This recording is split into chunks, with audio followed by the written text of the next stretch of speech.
It is like that. You can set up title disputes to private property 50, 60, 70, 80, 100 years after you might have lost it if you can prove certain conditions and certain factors, but you can't do it in relation to a large public religious space. Right? So I might have, and I do on certain arguments, have some. I understand the Muslim frustration, this perpetuity of the deity and the vesting of the land in the deity makes an argument impossible for them in a sense, right? Because then all you really need is for the deity to be found within. But Nikhil, that doesn't matter. If you are celebrating something that is literally built on the ruins of another culture, there is something fundamentally wrong in your culture itself. Your culture is built on the destruction of No, no, no, someone no, who no. I'm wanted to sorry. assimilate you. No, no. You are built upon other cultures also. Everybody was an aggressor at that point in time. This is the history of the world. Aggressors came and built upon entire civilizations have been knocked over. Still doesn't change my argument. No, no, it fundamentally changes your argument. You are now, No, it let doesn't. me take, If you no, no, can I'm sorry. fundamentally prove, Let me take the position of the Places of Worship Act and say non-retrogression should apply to what you're saying, because when I go into retrogression, it is a perpetuity of he did, then he did, then he did, then he did, and it is impossible to restore any kind of status quo ante because the status quo ante cannot be determined. you can create a criteria of active history, active memory, and an attempt to worship over there. You can do that.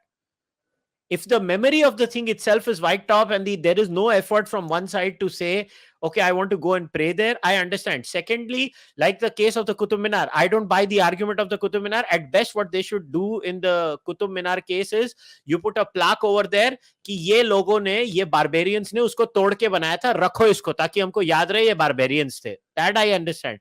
But in the case of Mathura, Gyanvapi Masjid, the constant effort from the society to take it back because it means a lot to them. What do you mean by a constant effort from society? Why can't a constant effort start today? Maybe you want a period of limitation on it. Let people fight for Qutub Minar for 100 years. 100 years later, will you say, oh, there is a constancy to this? But it's not a place of worship, in my opinion. And again, there are archaeological That, problems by the in. way, is what the Archaeological Survey of India said today in court, or yesterday in court, that it's not a place Yeah, of worship. It's not a yeah, place of worship as it stands. Please don't confuse the argument. As it stands, Qutub Minar is not a place of worship. It is a again, monument. the arguments made by people in the case of Qutub Minar, the problem with that is because people don't understand archaeology and construction done in ancient times. A lot of times in ancient cases, anybody who's read archaeology papers will realize a lot of old monuments ke structures ka items were used. I mean, people would recycle things. So a lot of times I'm not saying Qutub Minar is not built by breaking something, but what I'm trying to say is that there could be many cases where people, in fact, even in the case of temples, ancient temples, when you All peel right, so through the let me draw a layers. line and let me cut this short. There is no evidence in the case of Qutub Minar that the temples that were destroyed were in active use. They Yeah, we could don't know themselves. that. That's right.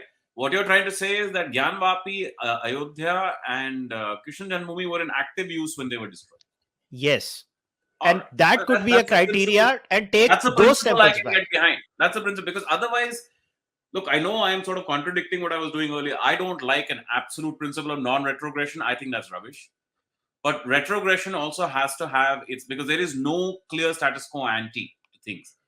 So there has to be somebody with a clarity on status quo ante before you will get into arguments of retrogression.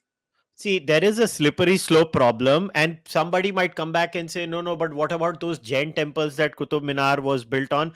Look, there is some history behind it, but there is counter history to check that too. As far as those motifs that you find on Qutub Minar, that could well be the case of being taken from So already dilapidated right, buildings.